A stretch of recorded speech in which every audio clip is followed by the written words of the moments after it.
जो हरकतें पाकिस्तान की तरफ से हो रही हैं, इसका मैं जवाब देता हूं कि पाकिस्तान को तो क्लियरली पता है उसको क्या करना है।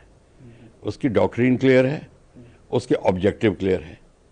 अब वो थोड़ा सा इधर उधर की बात करके हम डरे हुए हैं, ये है वो है, और हम बड़े खुश हो रहे हैं कि पाकिस्तान डरा हुआ है। कोई डरा नहीं है, उसको सबका सहारा है, चीन का है, टर्की का है, सबसे वेपन्स मिल रहे हैं, सबसे उसको मिल रहा है। और इस समय पाकिस्तान की आर्मी को मौका मिल रहा है कि जनता को बता दे कि देखिए हम अपने देश को बचाने के लिए क्या कर रहे हैं। मतलब ये कि जनता जो उनको पर रोष पैदा कर रही थी कि तुम सत्ता में क्यों बैठे हो, वो उनको मौका मिल रहा है और इसका वो पूरा फायदा उठा के अब वो कोई कार्रवाई कर रहे हैं जिसको आप उकसाने की बात कर रहे हो। वो कर रहे हैं कि आप लड़ाई में भिड़ो, वो कर रहे हैं वो, मतलब जिसको अप द एंटी कहते हैं। अगर वो डर रहे होते तो यहाँ तक पहुँचते ही नहीं। इसका क्लियरली मतलब है उनको पूरा का पूरा और उकसाए गए हैं और उनको बांग्लादेश, पाक, चाइना सबका सहारा है, टर्की का सहारा है, ईरान का सहारा है, सब वेपन दे रहे हैं सर। अभी हमास वालों ने मीटिंग करी थी कि किस तरीके से आप अटैक करो, और जो तरीका निकाला था मैं आपको वो बताऊंगा। एग्जैक्टली उन्होंने उसको कॉपी किया हमास, और जो सीखा था किससे, इजराइल से सीखा था वो उन्होंने बेका वैली में, वो मैं बताऊंगा आपको। लॉन्ग रेंज, यही मेरा सवाल भी था कि लॉन्ग रेंज हथियारों का इस्तेमाल, ड्रोन्स का इस्तेमाल हो रहा है। बिल्कुल लॉन्ग रेंज का इस्तेमाल वो कॉमन है। जहाँ अगर टारगेट को मेरे को डिस्ट्रॉय करना है और मेरा टारगेट को मैं, मेरा सीईपी यानी कि मेरी एक्यूरेसी बहुत अच्छी है, तो मैं बॉर्डर में क्यों घुसूं। मैं बॉर्डर, मेरा एयरक्राफ्ट जाएगा बॉर्डर से 20 किलोमीटर इधर और 400 किलोमीटर की या 300 किलोमीटर की मिसाइल फायर करेगा एक्यूरेटली उनके उसके ऊपर, टारगेट के ऊपर। ये गेम है। और अगर टारगेट को सैटेलाइट से पिकअप किया, उसको इल्यूमिनेट किया है, आराम से उसका मिसाइल का मिड वे अपडेशन भी होता रहेगा और पहुंच जाएगी।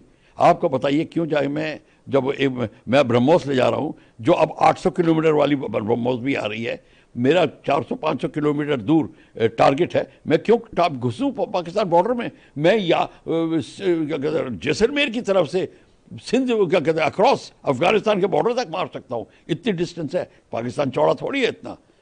तो ये जो चीज़ है, ये इसको कहते हैं दिमाग का इस्तेमाल करना। तो बिल्कुल ठीक है, वो चाइना अगर पाकिस्तान कर रहा है तो कर रहा है, हमको उसका तोड़ लेना चाहिए, हमको उससे पहले कर लेना चाहिए था। और मेरे को अभी समझ नहीं आई हम जवाब क्यों देते हैं हर वक्त, हम पहले क्यों नहीं करते। जवाबदेही उनको करनी चाहिए, इनिशिएटिव हमारे हाथ में होना चाहिए, ना कि पाकिस्तान के हाथ में। लेकिन सर नागरिक जो विमान है उनकी वो दूसरी चीज है, ये क्वेश्चन अब दूसरा है। लॉन्ग रेंज वेपन अलग है, नागरिक विमान की आड़ का मतलब ये है कि उन्होंने एयरफील्ड क्लोज कर दी है, फिर नागरिक विमान फ्लाई कर रहे हैं, या उन मिलिट्री बेसिस पे अगर नागरिक विमान फ्लाई कर रहा है, अगर उन्होंने मिलिट्री बेस पे नागरिक विमान फ्लाई कर रहा है, आपकी मिलिट्री नेसेसिटी है उस पर अटैक करने की, आप अपना अटैक जारी रखिए। अगर आप सोचते हो कि मैं एक चक्कर और लगा के आऊं 30 सेकंड के बाद वो विमान चला जाएगा, ठीक है आपकी मर्जी, या आपकी दरिया दिल्ली की बात होगी। ये ह्यूमैनिटेरियन लॉ में सिखाया जाता है कि जहां तक अटैकर हुआ है, अगर जहां तक वो अगर सिविलियन सामने आता है, अगर उसको बचा सकता तो जरूर बचाए, तो वो है। पर पाकिस्तान को ये हरकत करना सोच जान के ठीक नहीं दे है, क्योंकि वो अपने ही पैसेंजर्स को, अपने सिविलियंस को एक शील्ड की तरह अगर वो इस्तेमाल करने की कोशिश कर रहा है तो ये गलत है। हाँ, गलती से जो हो सकता है कि उनको पता नहीं चला कि नागरिक विमान, अब उनमें कोऑर्डिनेशन नहीं होगा सिविल और मिलिट्री में, तो ये प्रॉब्लम भी हो सकती है, कई चीज़ें हो सकती हैं। पर आपको मैं बता दूं, अगर मैं अटैक कर रहा हूं, मेरे सामने एक सिविल जहाज भी खड़ा है और बगल में फाइटर्स खड़े हैं, अगर मेरी मिलिट्री नेसेसिटी है कि मेरे को अटैक करना ही है, तो मैं अटैक करूंगा, सिविल के ऊपर निशाना नहीं लगाऊंगा मिलिट्री टारगेट पे। एक दो गोली अगर सिविल पे लग जाती है वो मेरा कसूर नहीं है। एक और चीज है जो फैलाई जा रही है, अफवाह, एस को नष्ट करने की अफवाह भी फैलाई गई, जिस पर विंग कमांडर व्योमिका सिंह ने भी आज जानकारी दी है कि इस तरह की अफवाहें फैलाई जा रही हैं। आप कैसे देखते हैं झूठ जो फैलाने की कोशिश की जा रही है? नहीं, हमारे जो डिफेंस के पीआरओ बैठी हैं वो ठीक बोल रही होंगी, हमें कोई शक नहीं है। पर क्वेश्चन ये, अफवाह फैलाना एक मेथड ऑफ वॉरफेयर है। अब देखिए, अफवाह फैल गई है, चारों तरफ हिंदुस्तान में फैल गई है, मीडिया में फैल गई है। ये चाहते हैं पाकिस्तानी, तो आप जितनी अफवाह फैलाएंगे, उनके स्पिन डॉक्टर्स होते हैं, जितनी अफवाह फैलाएंगे उतना साइकोलॉजिकल वॉरफेयर में आप अपने पोजीशन तगड़ी करेंगे। ये तरीका हमको भी वही करना चाहिए, हमको भी करना चाहिए, और हम कर रहे होंगे, हमें पता नहीं है। ये आपको अवगत करा दूं, जब मीडिया को हम वॉर कॉरेस्पॉन्डेंस कोर्स कराएंगे तब उनको ये सब बातें पता चल जाएंगी। एक और चीज़ है जो कर्नल सोफिया कुरैशी ने कहा है कि जो कार्रवाई हो रही है वो काफ़ी सुनियोजित तरीके से हो रही है और भारत जवाब दे रहा है। हालांकि आपने पहले उसका जिक्र किया कि भारत जवाब दे रहा है और काफ़ी संयमित तरीके से जवाब दे रहा है। तो ये एनालिसिस एक बार आपसे नहीं, ठीक है, भारत संयमित तरीके से जवाब दे रहा है कि भारत ने अभी कोई घबराहट नहीं है भारत को। भारत सब कुछ देख रहा है और भारत को अपने पूरे जैसे एक के दिखाने की ज़रूरत नहीं है। जहाँ ज़रूरत है वो भारत कार्यवाही कर रहा है। भारत को पता है कि अभी खेल बहुत बाकी है, ये तो अभी शुरुआत हुई है, तो इसमें कोई हड़बड़ाने की ज़रूरत नहीं है। जिसको कहते हैं this is the beginning of the beginning. तो अभी ठीक है, एक हमको ये नहीं दिखाना कि हम हड़बड़ा गए हैं और काम ऐसे आए गए करके तू चल मैं आया टाइप काम कर रहे हैं, नहीं। हम अब सोच समझ के कर रहे हैं।